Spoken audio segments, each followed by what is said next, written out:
1990년대부터 중국 어둠의 세계를 무력으로 장악한 인물이 있다.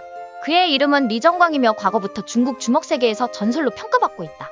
그래서 오늘은 과거 중국 주먹세계에서 엄청난 악명을 떨쳤던 북경 흑사회의 두목 리정광에 대해 알아보도록 하겠다. 리정광은 1961년에 중국 요녕성에서 출생했다. 당시 그는 조선족이었기 때문에 고등학교까지 쭉 조선족 학교에만 다녔다고 한다. 이때 그는 아주 착한 아이는 아니었지만 그렇다고 질이 나쁜 아이도 아니었다. 또한 리정광은 그 시절에 대학교까지 진학할 정도로 나름대로 엘리트였던 것으로 전해진다. 하지만 대학 시절 리정광은 조선족이었기 때문에 학교에서 한족들에게 많은 무시를 받았다. 또한 이때 당시 중국은 대학교를 졸업하면 곧바로 공산당 간부가 될 수 있는 기회가 있었다. 그러나 리정광은 출신이 조선족이었기 때문에 이 기회조차 박탈당했다고 한다. 이때부터 그는 대학교에서 자신을 무시하는 한족들과 싸움을 하러 다니기 시작했으며 당시 자신과 같은 처지의 조선족들과 함께 폭력 서클을 만들기도 했다고 한다. 리정광은 키가 170 정도의 마른 체격이지만 깡따구 하나는 따라올 자가 없었다.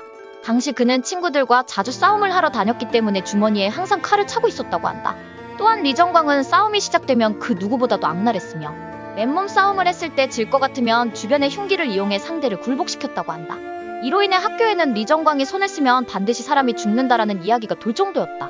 그리고 당시 리정광은 조선족 학생들 사이에서는 최고의 영웅이었지만 한족 학생들 사이에서는 공포의 대상이었던 것으로 전해진다.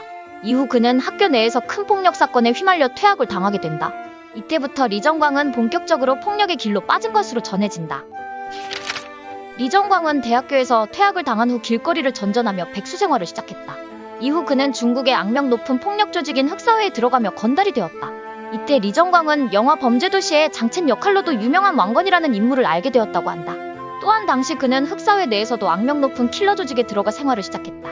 이때부터 리정광은 중국 암흑가에서 이름을 날리며 행동대장의 자리까지 올랐다고 한다.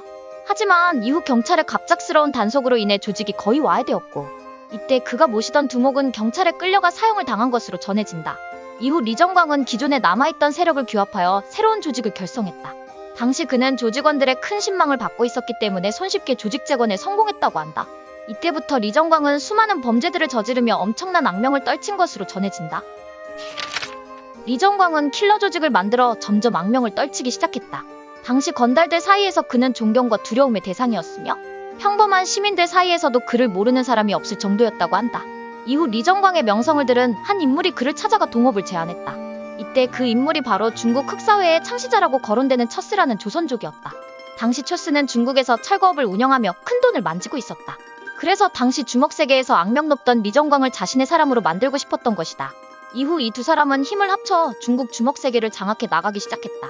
당시 처스는 중국에서 25개의 폭력 조직을 결성해 활동했으며 이때 리정광은 25개 조직 중 세력이 가장 크고 강력한 조직의 우두머리였다고 한다.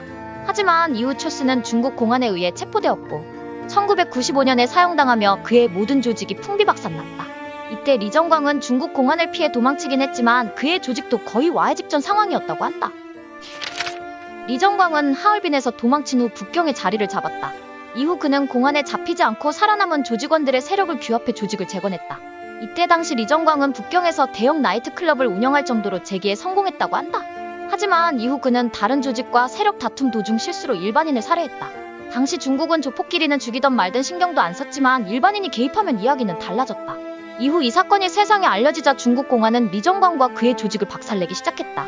당시 리정광은 다른 지역으로 도주하는 데 성공했지만 결국 공안에 의해 체포되었다고 한다. 이후 그는 2002년에 재판을 거쳐 사형당한 것으로 전해진다.